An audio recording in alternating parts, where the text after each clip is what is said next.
لقد من اللہ علی المؤمنین اذ بعث فیہم رسولا، یہ خصوصی امتنان اسے کہتے ہیں کہ اللہ نے خاص طور سے کہا کہ مسلمانوں پر اللہ نے بڑا احسان کیا ہے کہ ان کو نبی دیا۔ ہاں، نبی دین کے لیے ہوتا ہے، نبی اطاعت سکھانے کے لیے ہوتا ہے، یہی ان کے آنے کا مقصد ہوتا ہے، نبی کے آنے کا، کہ وہ لوگوں کو دین سکھاوے، اطاعت سکھاوے، تاکہ زندگی کے ہر کام میں دین اس طرح آ جاوے جس طرح بدن کے ہر حصے میں روح پھیلی ہوئی ہے۔ بدن کے جس حصے میں سے روح نکل جائے گی وہ حصہ بیکار ہو جائے گا، بلکہ پورے بدن پر وہ بوجھ ہو جائے گا، کیونکہ اس میں سے جان نکل گئی، اس میں سے خون کا دوران بند ہو گیا، تو وہ حصہ بوجھ بنتا ہے، اسے کاٹ کے پھینک بھی نہیں سکتے اور استعمال میں بھی نہیں لا سکتے۔ ایسے ہی زندگی کا کام کہ اس میں دین نہیں ہے، یا وہ طبقہ جس میں دین نہیں ہے،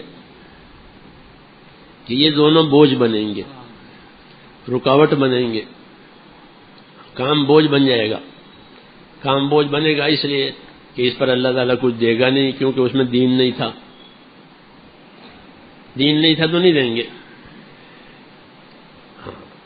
کہ دین تو روح ہے، اور بغیر روح کی چیز مردہ ہوتی ہے، اور مردے کی قیمت نہیں ہوتی۔ ایسے ہی دنیا کے کام کہ اگر اس میں دین داخل نہیں ہوا وہ مردہ ہے۔ ہمارے پاس تو تجارت کا بھی دین ہے، ہمارے پاس تو رہن سہن کا بھی دین ہے، ہمارے پاس تو حکومت کا بھی دین ہے، ہمارے پاس تو کھانے پینے کا بھی دین ہے، پہننے اوڑھنے کا بھی دین ہے، سفر کا بھی دین ہے، مرض کا بھی دین ہے۔ ہاں، ہمارے پاس تو ہر لائن کا دین ہے، کہ بیمار ہو گئے کہ بیماری کا دین ہے ہمارے پاس، تندرستی ہے کہ تندرستی کا دین ہے، سفر ہے تو سفر کا دین ہے، غریبی ہے تو غریبی کا دین ہے، مالداری آئی تو کہ مالداری کا بھی دین ہے۔ جی ہاں، کہ مالداری میں کیا ذمہ داری ہے، غریبی میں کیا ذمہ داری ہے، بیماری میں کیا دین ہے، تاکہ زندگی کی ہر حالت اور زندگی کا ہر کام کہ وہ دین کی روشنی میں اس طرح ہو جس طرح بدن کے ہر حصے میں جان پھیلی ہوئی ہے۔ جی ہاں، اگر جان نکل جاتی ہے وہ حصہ مردہ ہو جاتا ہے۔ جی ہاں، اس لیے کہ دنیا مردار ہے، کیونکہ اس میں دین نہیں ہے، اور اگر اس میں دین آوے تو یہ وہ بہترین نعمت ہے، دنیا کا مال، دنیا کے اسباب، کہ اس میں دین لایا گیا، ہاں تو یہ بہترین سہارا ہے۔ نعم المعونہ، اسے کہا نعم المعونہ، بہترین سہار۔ جسے گرم کھانا تندرست آدمی کے لیے کتنا اچھا لگتا ہے، اور ٹھنڈا پانی کتنا اچھا لگتا ہے، کہ وہ بدن کو بھی سہار دیتا ہے۔ ایسے ہی کہ دنیا کا ساز و سامان کہ وہ دین کے ساتھ کہ وہ بہترین سہارا ہے، بہترین سہار ہے، اس لیے دنیا نعمت بن جاتی ہے دین کی وجہ سے۔ اس لیے دین لانا ضروری ہے زندگیوں میں دین آوے، ماحول میں دین آوے، دنیا میں دین آوے، یہ ہماری ذمہ داریاں ہیں امت کی۔ اس لیے کہ امت کو دین دیا گیا ہے، امت کے لیے رسول بھیج دیا گیا ہے، تو وہ اپنے رسول کی تابعداری میں اپنا کام کرے گی، تو پھر ان کی دنیا صاف ستھری ہے، صاف ستھری۔ مسنون دعاؤں میں یہ دعا مانگی گئی، معصور دعاؤں میں، اللہم انی اسألک عیشۃ نقیہ، اے اللہ میں آپ سے صاف ستھری زندگی چاہتا ہوں، عیشۃ نقیہ، صاف ستھری زندگی، پریشانی بھی نہیں ہے، گناہ بھی نہیں ہے، ہاں عیشۃ نقیہ، صاف ستھری زندگی، ہلکی پھلکی زندگی۔ جی ہاں، حقوق ادا کرانے والی زندگی، یہ عیشت النقیہ ہوتی ہے۔ احسان کرانے والے دوسروں پر احسان کریں، کچھ عیشت نقیہ کہ اللہ میں آپ سے صاف ستھری زندگی چاہتا ہوں، عیشت نقیہ ومیتۃ سویہ، اور ڈھنگ کی موت، بے ڈھنگ کی موت نہیں، اطاعت والی، توبہ والی، مغفرت والی یہ موت، عیشت نقیہ ومیتۃ سویہ، یہ ڈھنگ کی موت، بے ڈھنگ کی موت نہیں۔ جی ہاں، بغیر توبہ کی موت یہ بے ڈھنگ کی موت ہوتی ہے، بہت سخت ہوتی ہے کہ بغیر توبہ کی موت آئی، بغیر اللہ کی طرف رجوع کی یہ موت آ گئی۔ جی ہاں، یہ چیزیں مانگی اس لیے ہیں تاکہ لوگ اس کو عمل میں لاویں، مانگ کے سکھاتے ہیں اور حکم دے کے بھی سکھاتے ہیں۔ یہ حضور کی ذمہ داری تھی کہ آپ نے بعض چیزوں کے حکم دے کے سکھایا کہ یہ کرو، یہ کرو، یہ کرو، یہ کرو، اور بعض چیزوں کو مانگا تاکہ لوگ اس کو سمجھیں کہ یہ ضروری ہے۔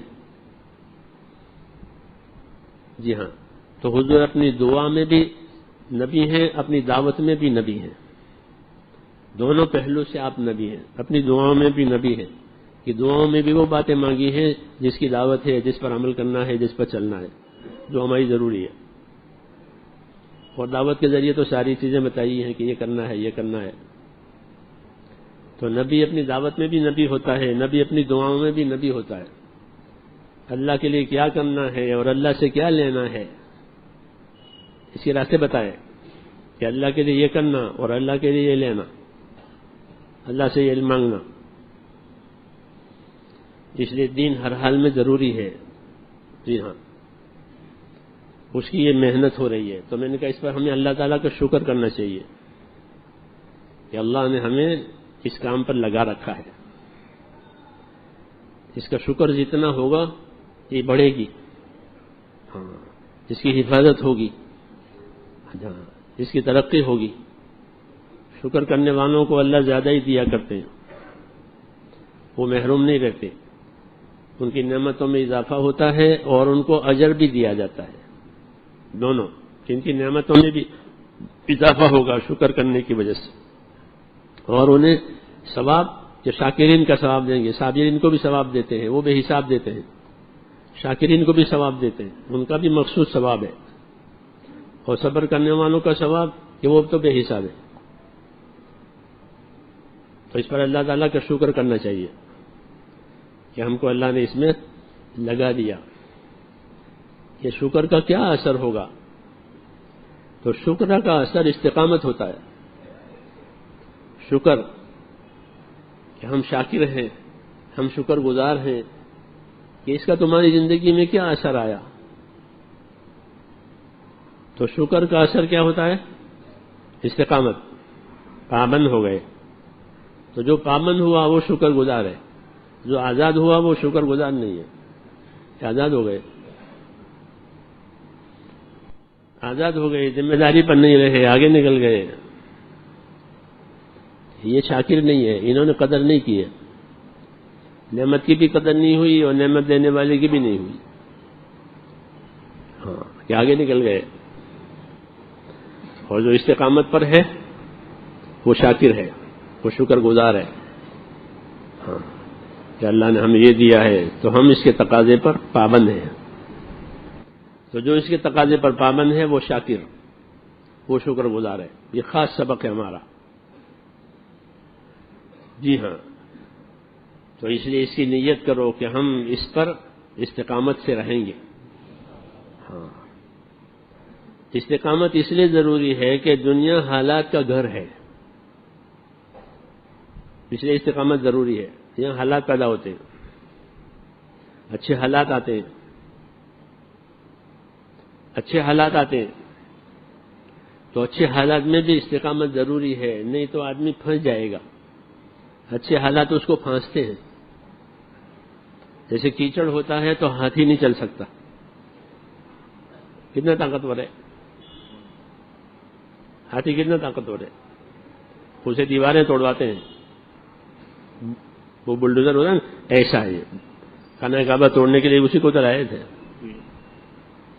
ایسا طاقتور ہے۔ لیکن کیچڑ ہو جاوے تو یہ نہیں چلے گا، ہاں حالانکہ نرم نرم ہے وہ، لیکن اس کی ٹانگ نہیں نکلے گی. ایسے اچھے اچھے حالات آدمی کو پھانس دیتے ہیں. جی ہاں، آرام کے حالات، ترقی کے حالات، عزت کے حالات، ہاں یہ اس کی ٹانگ پھنس جائے گی اندر. اس کا ایسے شکر ادا نہیں ہوگا. نعمتوں کی بہتات ہو جاتی ہے. جب نعمتوں کی بہتات ہو جاتی ہے تو آدمی ذمہ داری میں پیچھے ہو جاتا ہے. وہ نعمتوں کو سنبھالتا ہے، جی ہاں، اس کے تقاضے پورے کرتا ہے تو وہ پیچھے رہ جاتا ہے. ہاں اس لیے کہتے ہیں نعمتوں کے زمانے میں اپنے آپ کو سنبھالو. یہ حضرت عمر فرماتے تھے کہ نعمتوں کے زمانے میں اپنے آپ کو سنبھالو. ہاں دوسرے لوگ ہماری نعمتیں لے کر خوش ہوں گے کہ یہ تو ماشاءاللہ ان کی حالت بڑے اچھی ہے. جی ہاں، لوگ قارون کی حالت دیکھ کر خوش ہوتے تھے، یہ تو بہت خوشحال آدمی ہے، بڑا نصیبدار آدمی ہے. لوگ قارون کو نصیبدار کہتے تھے. ہاں قرآن پاک پڑھو تو آپ کو ملے گا. انہ لذو حظ عظیم، کہ قارون تو بڑا نصیبدار ہے، یہ لوگ کہتے تھے اس کو. ہاں حالانکہ اس سے زیادہ کم نصیب کوئی نہیں ہے. جی ہاں، اس کا کوئی مددگار نہیں ہے، وہ ایسا پھنسا ہوا ہے. لیکن لوگ کیا کہتے تھے کہ یہ خوش نصیب ہے، یہ نصیبدار آدمی ہے، کتنا اچھا ہوتا کہ اللہ بھی ہم کو اس کے جیسا بنا دے. یہ بھی کہتے تھے، یہ بھی کہتے تھے یا لیت لنا مثل ما اوتی قارون انہ لذو حظ عظیم. یہ کتنا اچھا ہوتا کہ اللہ ہم کو بھی اس کے جیسا بنا دیتا، یہ تو بہت نصیبدار آدمی ہے. یہ لوگوں کی نظر ایسی ہوتی ہے. دین نہیں ہوتا ہے تو اوپر کی حالت دیکھتے. اس زمانے میں جو دین والے تھے وہ ان کو سمجھاتے تھے کہ یہ نہ سوچو، یہ نہ کہو، بلکہ اللہ تعالیٰ تمہیں جو اجر و انعام دے گا تمہاری کارگزاری پر وہ اس سے بہت بہتر ہے. یہ وہ زمانے کے دیندار ان سے کہتے ہیں جن کے پاس دین تھا. ہر زمانے میں دونوں قسم کے لوگ ہوتے ہیں. تو میں نے کہا آدمی نعمتوں میں بھی جب پھنس جاتا ہے تو حضرت عمر فرماتے تھے کہ اپنے آپ کو نعمتوں کے زمانے میں سنبھالو، جیسے گناہوں سے سنبھالتے ہو ایسے سنبھالو. ٹھیک ہے کہ گناہوں سے آدمی اپنے آپ کو بچاتا ہے، کیونکہ گناہ کرنے کی طاقت ہے اندر، تو پھر بچاتا ہے. کہ جس طرح گناہوں سے بچاتے ہو ایسے ہی اپنے آپ کو نعمت کے بارے میں بھی چوکنا رکھو. احتفظ نفسک من النعمہ احتفاظک من المعصیہ، یہ ان کا ارشاد ہے کہ اپنے آپ کو بتکلب نعمت سے نعمتوں کے زمانے میں سنبھالو جیسے گناہوں سے اپنے آپ کو بتکلب سنبھالتے ہو. ہاں کیونکہ نعمتوں کا حق ادا ہونا آسان نہیں ہے. ہاں تو میں نے کئی حال ایسا آدمی پر آتا ہے کہ اس پر اللہ تعالیٰ سب چیزیں بڑھا دیتے ہیں، یہ لو یہ لو یہ لو یہ لو. اس لیے محنت کر کے اپنی تربیت ہونا ضروری ہے. مگر محنت کر کے اپنے آپ کو ایسا بنایا تو وہ نعمتوں میں بھی استقامت کے ساتھ رہے گا. نعمتوں میں استقامت، کہ نعمت کہاں خرچ ہو، کتنی خرچ ہو، کب خرچ ہو. ہاں تو وہ شاکر لکھا جائے گا استقامت کی وجہ سے کہ انہوں نے ہماری نعمت کا شکر کیا. کہ میری نعمت اللہ نے میرے امتحان کے لیے رکھی ہے، میری ترقی کے لیے نہیں رکھی. نعمت ترقی کے لیے نہیں ہوتی، نعمت امتحان کے لیے ہوتی ہے. جی ہاں، آدمی اپنے ایمان اخلاص سے ترقی کرتا ہے، نعمتوں سے نہیں کرتا.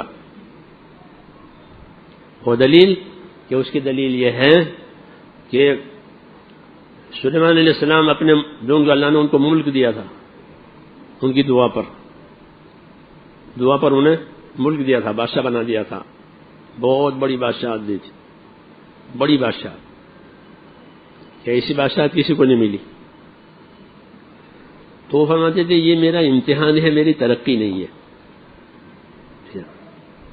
لیبلونی اشکر ام اکفر، کہ اللہ یہ ملک دے کر اب مجھے بھی دیکھے گا کہ میں اس کا شاکر بنتا ہوں یا ناشکرہ بنتا ہوں. تو انہوں نے اپنے ملک کو ترقی کا معیار نہیں بتایا، ہاں کہ مجھے ملک ملا ہے کہ یہ میری ترقی کا معیار نہیں ہے. اب میری ترقی، میری استقامت اس کے اندر دیکھی جائے گی کہ میں اس میں اللہ کا کتنا تابعدار رہتا ہوں، کتنا پابند رہتا ہوں. ہاں یہ انبیاء کرام کی بات ہے. ہاں اور ہم اسی راہ پر ہیں، نبیوں کی راہ پر. اس لیے ہماری سوچ، ہماری ترتیب وہی ہوگی کہ ہم کسی نعمت کو اپنی ترقی نہیں سمجھیں گے، بلکہ اس نعمت میں کیا شکر ہوا، کیا حق ادا ہوا، وہ ہماری ترقی ہے. سمجھ میں آئی نا بات؟ تو دنیا حالات کا گھر ہے. اچھے حالات دے کر کے اللہ تعالیٰ دیکھیں گے کہ یہ کیسے چلتے ہیں. تو ہمیں ایسی ترتیب بنانی چاہیے اچھے حالات میں بھی کہ جو کام جتنا پہلے کرتے تھے اس سے زیادہ کریں، کیونکہ حالات ٹھیک کر دیے،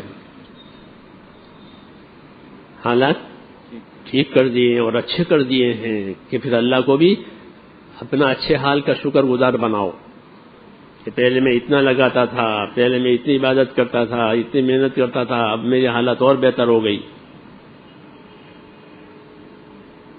تو اب کیا ہے کہ اچھے حالات سے آرام لینا چاہیے کہ نہیں، اچھے حالات سے شکر کرنا چاہیے. یہ سنت پیغمبر ہے. کیا ہے؟ سنت پیغمبر. اور سنتوں میں ہدایت ہوتی ہے. ہدایت کس میں ہوتی ہے؟ ہدایت سنت میں ہوتی ہے. ابن مسعود فرماتے تھے کہ اگر نبی کی سنت چھوڑو گے تو گمراہ ہو جاؤ گے. جی فرماتے تھے وہ کہ نبی کی سنت چھوڑ دو گے تو یا پھر گمراہ ہو جاؤ گے.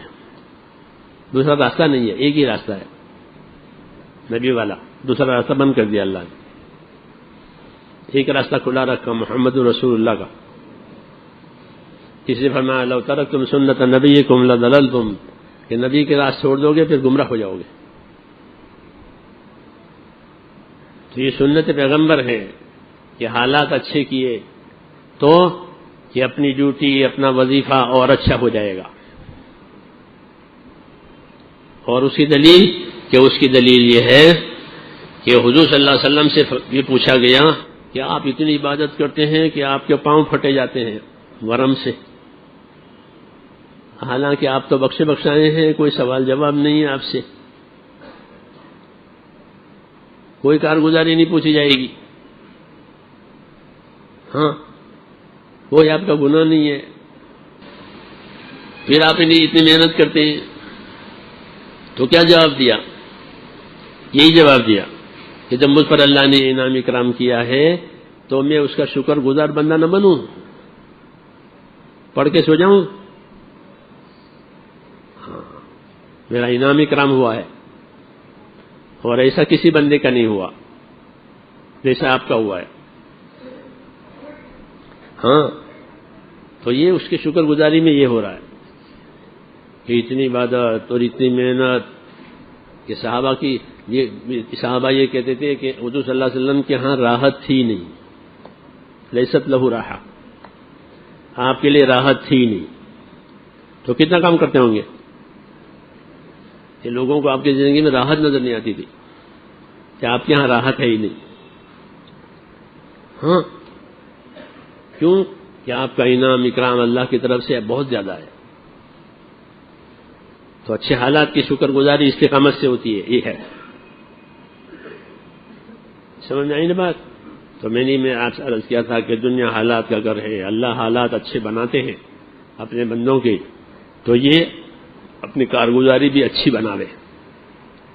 ہاں یہ طریقہ نبیوں کا ہے اور تقاضا اللہ کا ہے. نبیوں کا طریقہ ہے اور اللہ کا یہ تقاضا ہے کہ اپنی کارگزاری کہ اچھی سے اچھی بناؤ، اس لیے کہ ہم نے تمہیں اچھی سے اچھی چیزیں دی ہیں، نعمتیں دی ہیں، تمہیں حالات تمہارے بہتر بنا دیے ہیں، تو اپنی کارگزاری اچھی دکھاؤ۔ اعملوا آل داؤد شکرا وقلیل من عبادی الشکور، کہ آل داؤد شکر کی کارگزاری بناؤ۔ داؤد علیہ السلام سے خطاب ہے، کیونکہ داؤد علیہ السلام پر اور سلیمان علیہ السلام پر نبیوں کی جماعت میں بہت بڑی نعمت اللہ نے ان کو دی تھی، مال بھی، ملک بھی بہت۔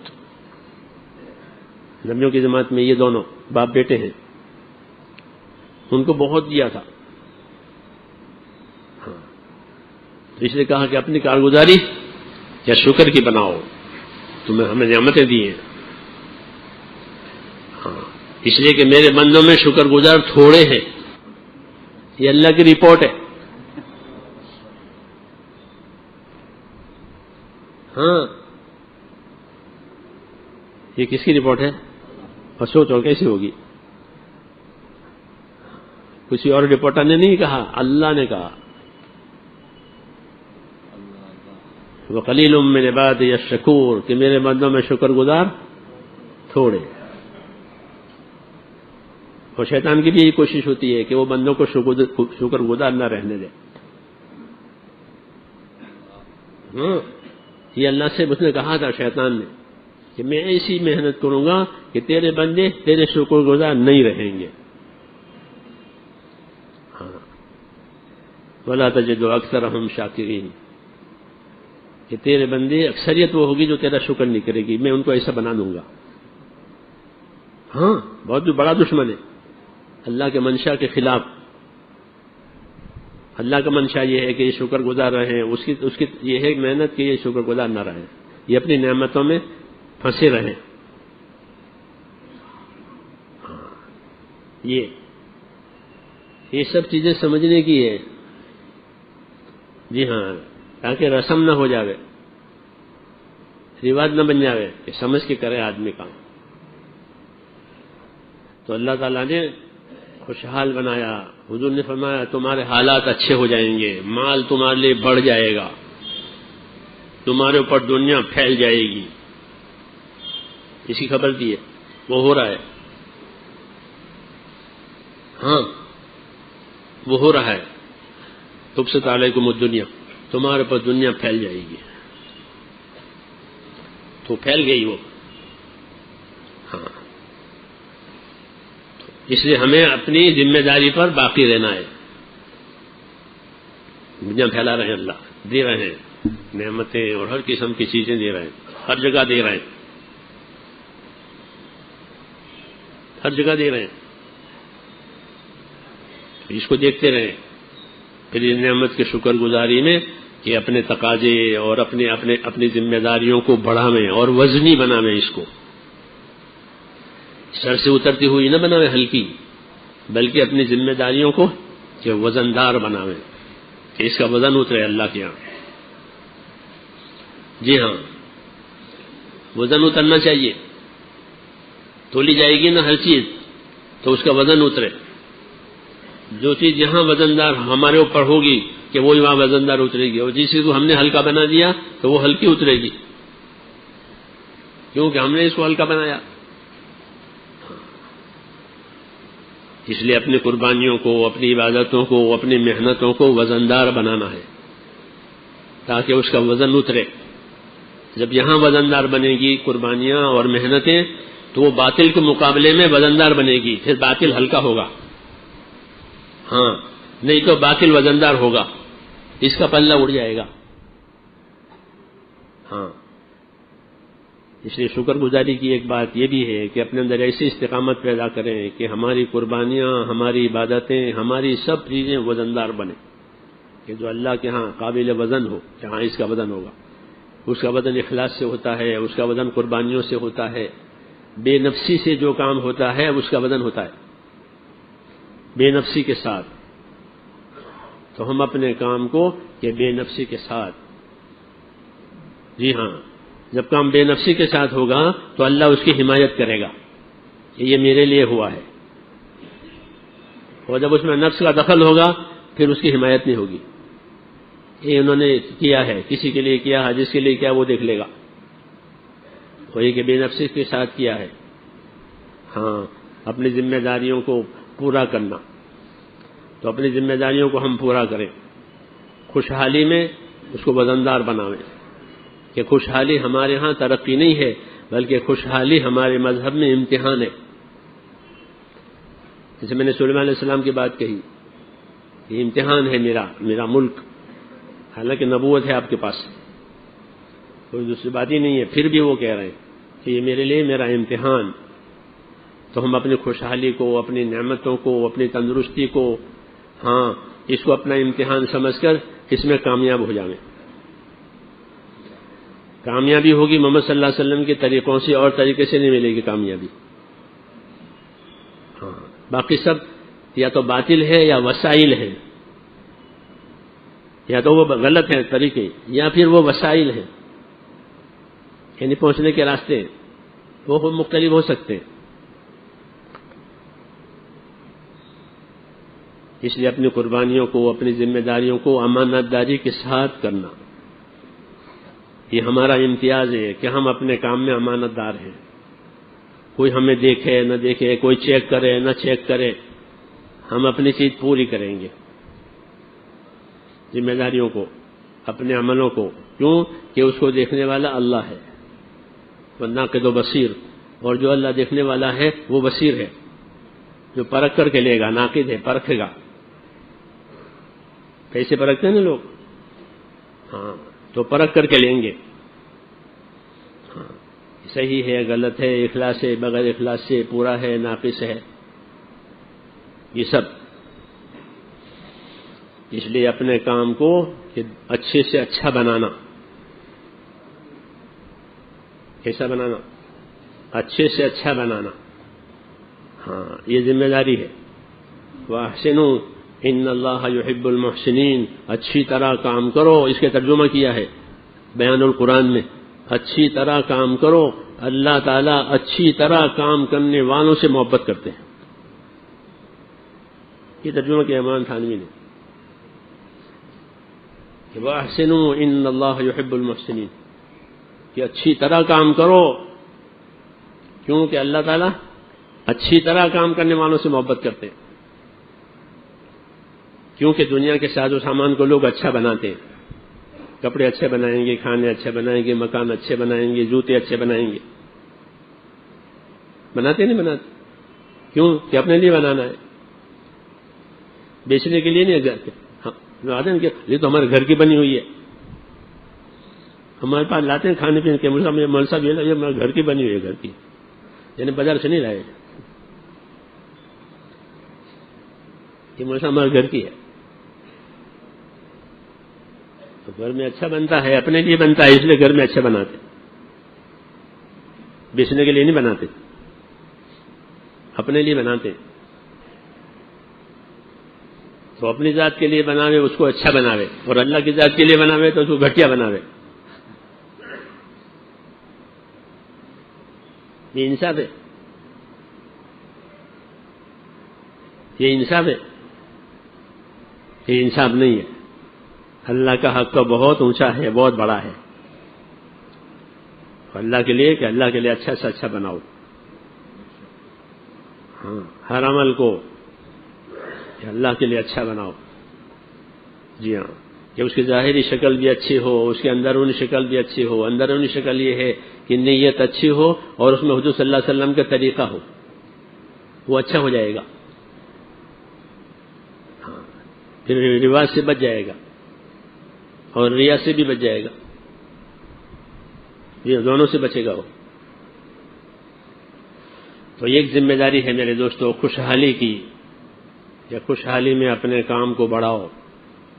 جب اللہ نے بے فکری کر دی ہے، ہاں بے فکر ہے، کوئی زیادہ بوجھ نہیں ہے ضرورتوں کا، اللہ نے بے فکری کی ہے، فارغ ہے، زیادہ بوجھ نہیں ہے روزی کمانے کا، اس کا اس کا ضرورتوں کا. اللہ نے سب ضرورتیں پوری کر رکھی ہے. حضور صلی اللہ علیہ وسلم فرماتے ہیں کہ دو نعمتیں ایسی ہیں کہ ہے تو وہ نعمتیں، لیکن ان نعمتوں کو ملنے کے بعد لوگ کھوٹ میں اترتے ہیں.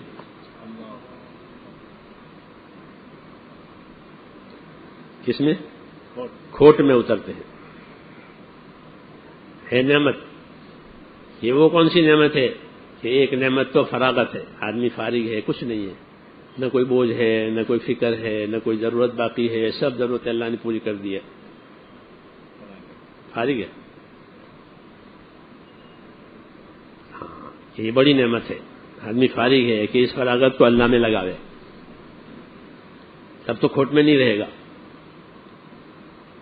ہاں اور دوسری نعمت تندرستی ہے، صحت بدن کی، یہ بہت بڑی نعمت ہے. تندرستی بدن کی بہت بڑی نعمت. ہاں تو بدن کی صحت میں کیا کریں کہ بدن کی صحت کو اللہ کے کام میں لگاوے.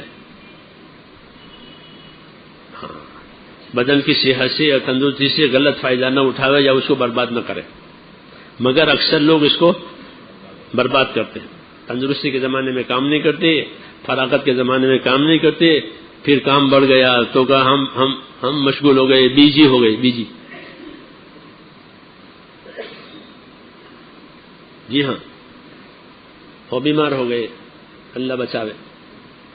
اب کیا کرے گا؟ محتاج ہو گیا بیماری کی وجہ سے، اللہ حفاظت کرے. اس لیے یہ دو نعمتیں ہیں. ہاں اس کے خاص طور سے آپ نے نشاندہی کی ہے کہ ان دونوں نعمتوں میں کھوٹ میں نہ اترے، بلکہ اپنے کام کو اچھا سے اچھا بناوے.